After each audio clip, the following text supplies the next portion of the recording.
الحمد لله وكفى وسلام على عباده الذين اصطفى أما بعد. Chers croyants et croyantes, à maintes reprises, Allah Azza wa Jal dans le noble Coran nous invite à la droiture. Il nous invite à la constance. C'est d'ailleurs une obligation dans chaque prière. Nous demandons à Allah Azza wa Jal al-istiqama, ihdina as-sirat al-mustaqim, guide-nous dans le chemin droit, le chemin de la constance. Mais en plus de cette invocation, nous devons œuvrer. Et pour œuvrer, Allah Azza wa Jal dans le Coran nous donne quelques mérites liés à la constance et à la droiture. Parce que ce n'est pas facile. Parce qu'il y a le shaitan, parce qu'il y a notre âme, parce qu'il y a l'entourage, parce qu'il y a des gens qui se moquent de toi quand tu veux faire du bien, parce qu'il y a des gens qui, lorsque tu es bon, pensent que tu es stupide. Il y a beaucoup de choses, il y a beaucoup de facteurs. Alors Allah, pour nous donner de la force, dans le noble Coran, il nous explique.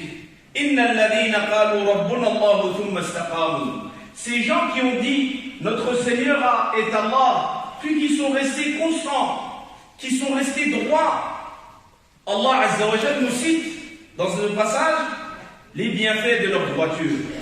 Tatanazzalu alayhimul malaika. Ces gens-là, ces hommes et ces femmes, ces jeunes et ces moins jeunes, ces riches et ces pauvres, qui malgré tout ont été constants. Et c'est pour ça que dans notre adoration des musulmans, les calculs sont faits en fonction du calendrier lunaire et non solaire. Pourquoi? Quand c'est lunaire, des fois le ramadan il est en hiver, des fois il est en été.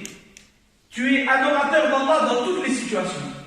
Si c'était le calendrier solaire, eh ben les musulmans auraient choisi le mois de décembre.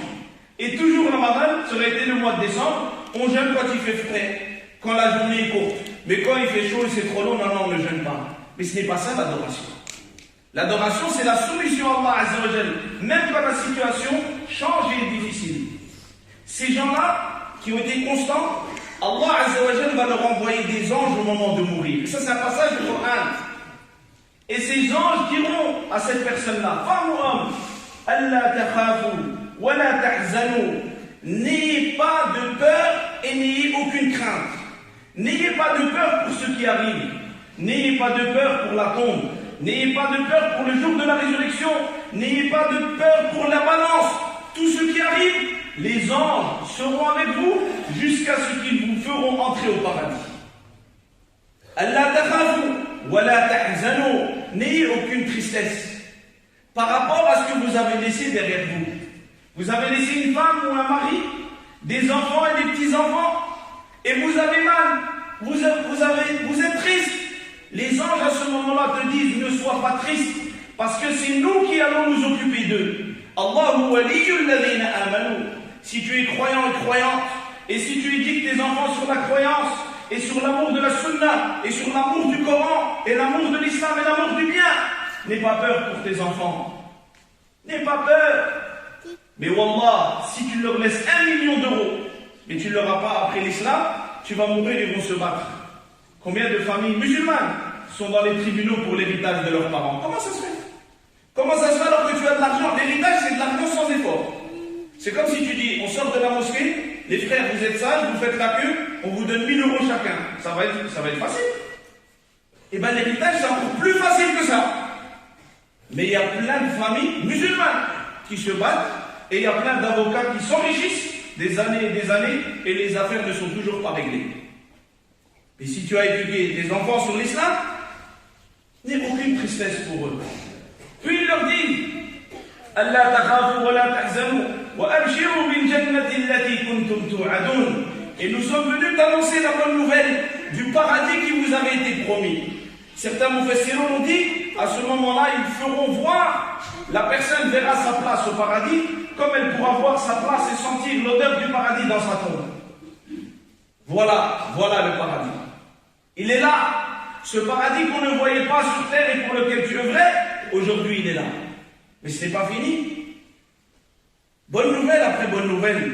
Les anges diront à ces gens, qu'Allah nous fasse parmi ces gens-là.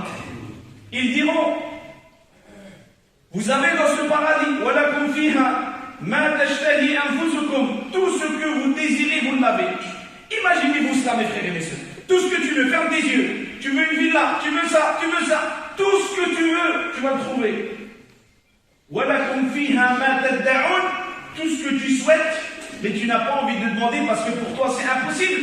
Même ça, tu vas le trouver au paradis. Mais attention, après ils disent, Nuzulan min Ghafurir Rahim. Ceci n'est que le buffet du paradis. Al-Nuzul en arabe, ma yuhayya'u lid-dayf, c'est le buffet.